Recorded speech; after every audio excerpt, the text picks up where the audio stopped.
Assalamualaikum guys, perkenalkan kami dari kelompok 1 yang beranggotakan Anissa Febriana, Gugun, dan Revtiani.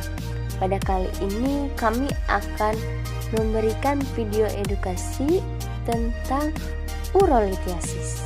Selamat menyaksikan. Apakah kalian tahu urolithiasis itu apa sih? Jadi, urolithiasis itu adalah suatu kondisi di mana dalam saluran kemih terbentuk batu berupa kristal yang mengendap dari urin di dalam saluran kemih. Pembentukan batu tersebut dapat terjadi ketika tingginya konsentrasi kristal urin yang membentuk batu seperti zat kalsium, oksalat, asam urat, sitrat yang mengobstruksi saluran kencing. Seperti itu. Etiologi pada urolithiasis. Terdapat dua faktor. Yang pertama ada faktor penyebab primer, yaitu statis urin dan supersaturasi urin dengan kristaloid yang tidak dapat larut. Jadi peningkatan konsentrasi zat terlarut muncul karena berkurangnya cairan atau peningkatan beban zat terlarut. Yang kedua, faktor resiko. Terbentuknya batu dan semua itu berujung pada terjadinya statis atau supersaturasi urin.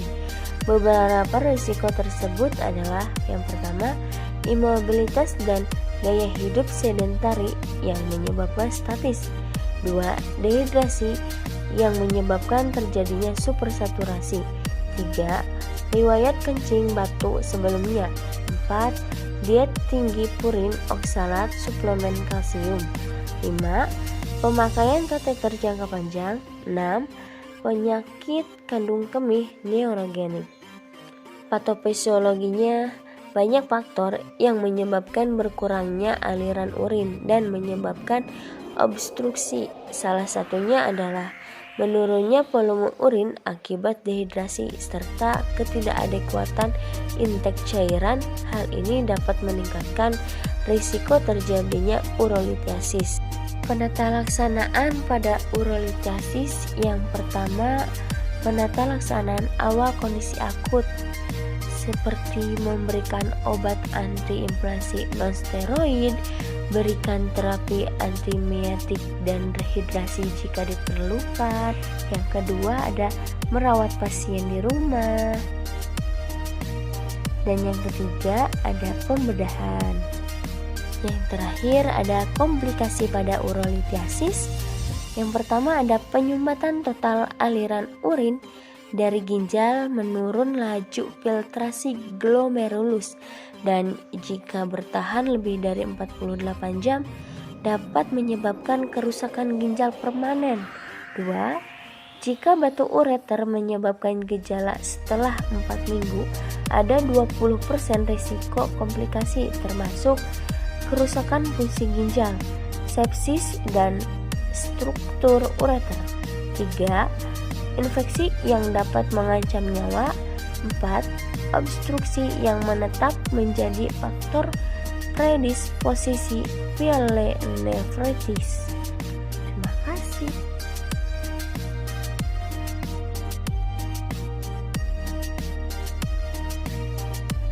Konsep asuhan keperawatan. Pengkajian. 1. Identitas klien.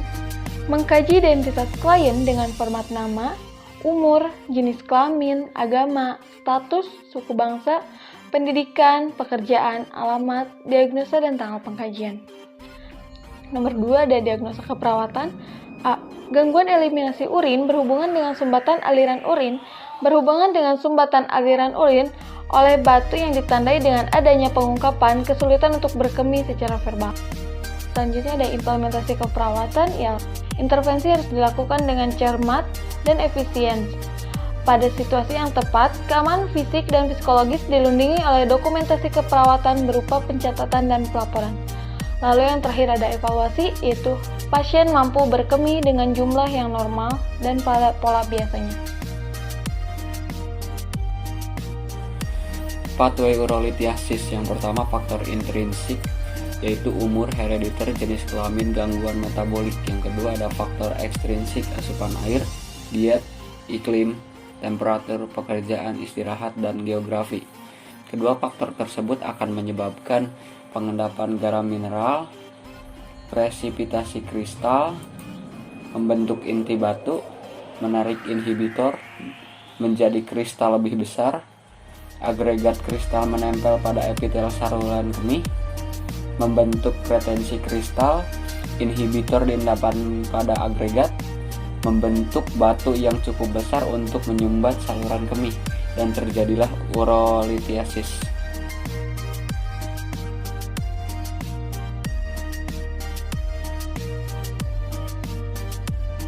Cukup sekian video edukasi dari kelompok 1. Kurang dan lebihnya mohon maaf dan semoga bermanfaat. Terima kasih. Wassalamualaikum warahmatullahi wabarakatuh.